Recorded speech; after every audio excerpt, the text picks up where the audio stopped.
25 years ago, at around 8:15 in the morning, 43-year-old Thomas Hamilton was seen scraping ice off of his van by a neighbour who engaged in what was described as a brief, normal conversation with him. Sometime after this, Hamilton had made the 8-kilometre journey from his home on 7 Kent Road in Stirling towards Dunblane Primary School. One of the largest primary schools in Scotland, at the time the school had approximately 640 pupils. Each morning, pupils would meet in the school's assembly hall. However, due to the large student populace, the assemblies had been split up into 3 groups of approximately 250 students each. On the 13th of March, all classes had attended their assemblies from 9:10, finishing by 9:30. According to a Herald article, published 3 months following the attack, Hamilton had repeatedly asked a 9-year-old pupil what time the school's assembly had taken place, where the pupil erroneously gave him the wrong information, saying that the assemblies had begun at 9:30, where they actually started at 10 past. This could have potentially foiled a much bigger plot and could possibly provide an explanation for the first shots fired within the school. At around 9:30, Hamilton had parked his van beside a telegraph pole in the lower car park of the primary school. Using a pair of pliers, he had cut the telephone cables at the foot of the telegraph pole, severing the phone lines for a number of nearby adjoining houses. He possibly believed it would cut the phone lines off for the school, preventing the police being called to the area, allowing him more time before armed intervention. However, these wires did not serve the school. Hamilton was wearing a dark jacket, black corduroy trousers, a woolly hat, ear defenders, 4 holsters strapped to his waist, pouches over each shoulder, and a large camera bag transporting extra ammunition. The weapons he had were 2 9mm Browning semi-automatic pistols and 2 .357 Smith & Wesson Model 19 revolvers. He had 25 extended magazines capable of holding 20 rounds of 9mm ammunition suitable for both Brownings. 18 of the magazines had been fully loaded, 3 were partially filled, and 4 were empty. 393 rounds were ready to be fired, and an additional 108 rounds were in ammo boxes, equaling to a total of 501 rounds of 9mm ammunition. Hamilton was also carrying 230 rounds of .357 Magnum cartridges suitable for use in both revolvers, with an additional 6 cartridges in each weapon. Altogether, Hamilton arrived at the school with a total of 743 rounds of ammunition. The Primary 1 class that was in the gymnasium that morning consisted of 28 pupils, with 25 of them being 5 years of age and 3 being 6. Eileen Harold, the PE teacher, supervisory assistant Mary Blake, and teacher of the Primary 1 class, Gwen Mayer, were also present. The class had already changed for their gym lesson before attending assembly, where afterwards they had made their way to the gymnasium, where they had been instructed to go to the centre of the gym, away from the equipment at the south end. During this time, Hamilton entered the school by way of a door on its northwest side, which was next to the toilets beside the gym. Harold had been talking to Mayer for a few minutes when Hamilton fired 1 shot into the stage of the assembly hall and another into the girls' toilets outside the gym. Entering the gym, using the semi-automatic Browning, Hamilton fired a total of 29 shots in rapid succession, hitting multiple children, striking Eileen Harold 3 times, hitting Blake in the head and both legs, and killing Mayer, who had sustained numerous wounds. Despite being wounded, Blake and Harold had managed to usher 4 children into the storeroom with them, protecting them from further gunfire. Hamilton then walked up the east side of the gym, firing 6 shots. He then discharged 8 shots in the direction of the opposite side of the gym before advancing to the middle.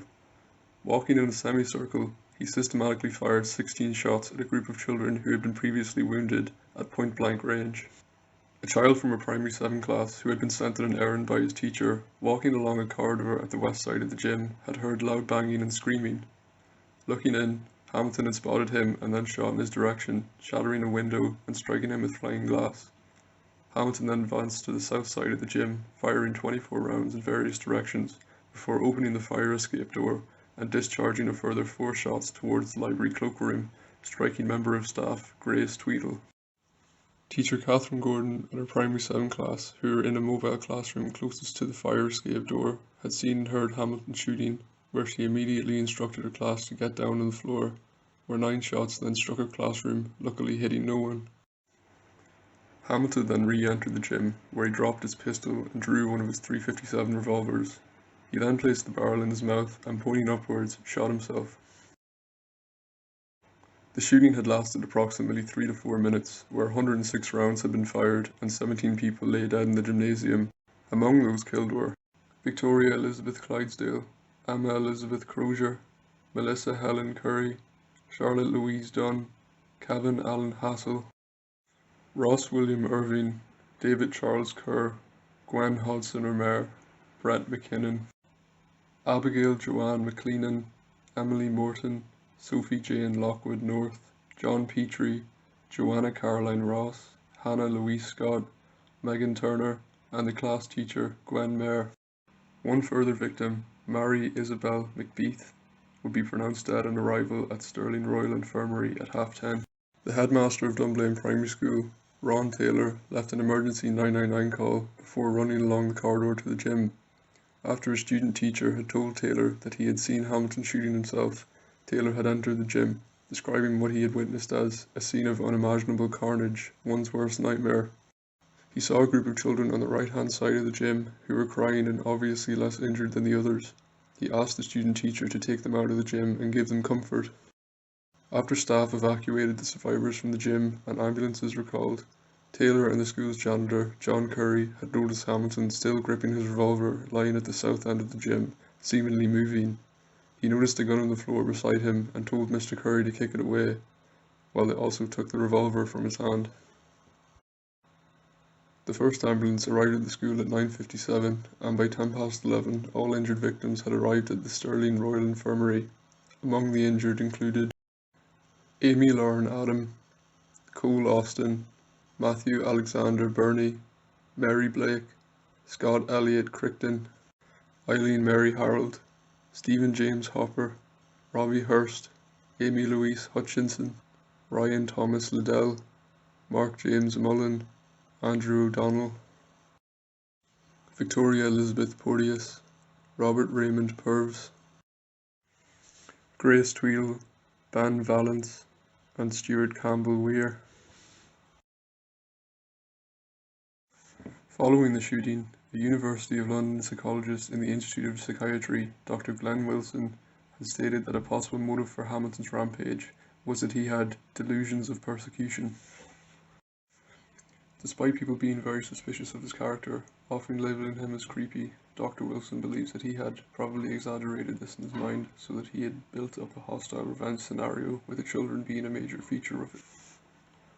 Hamilton was also reported multiple times for inappropriate behaviour, keeping him from running many of his boys' youth clubs, and Dr. Wilson believes that as they were trying to keep him away from children, he was demonstrating his potency by taking the guns down there and showing what he could do to control children. The 1996 Cullen Report public inquiry into the shooting at Dunblane recommended that the government introduce tighter controls on handgun ownership and to consider whether an outright ban on private ownership would be in public interest. The Home Affairs Select Committee agreed with the need for restrictions on gun ownership, but stated that a handgun ban was not appropriate. Conservative government of Prime Minister John Major introduced the Firearms Amendment Act of 1997, which had banned all cartridge ammunition handguns, with the exception of .22 caliber single-shot weapons in England, Scotland and Wales. Following the 1997 general election, the Labour government of Prime Minister Tony Blair introduced the Second Firearms Amendment Act of 1997, banning the remaining .22 caliber handguns as well. This had only left muzzle-loading, historic and sporting handguns legal. The Dunblane mass shooting was possibly influential in two other major shootings. The first, the 1996 Port Arthur massacre in Tasmania, which killed 35 people, remaining Australia's worst ever mass shooting. The shooter, Martin Bryant, had stated that the shooting had been partly inspired by Dunblane because of the intense media coverage Hamilton had received following the attack. A much more recent infamous shooting in Newtown, Connecticut, the Sandy Hook massacre, is believed to have been inspired by Dunblane, when 20-year-old Adam Lanza had killed his mother before attacking his old primary school, killing 20 children and 6 teachers before committing suicide. Following investigations into his life, it is believed that Lanza had extensively researched this shooting, including it on a spreadsheet he had been concocting about mass shooters, as well as the obvious similarities seen between both shootings.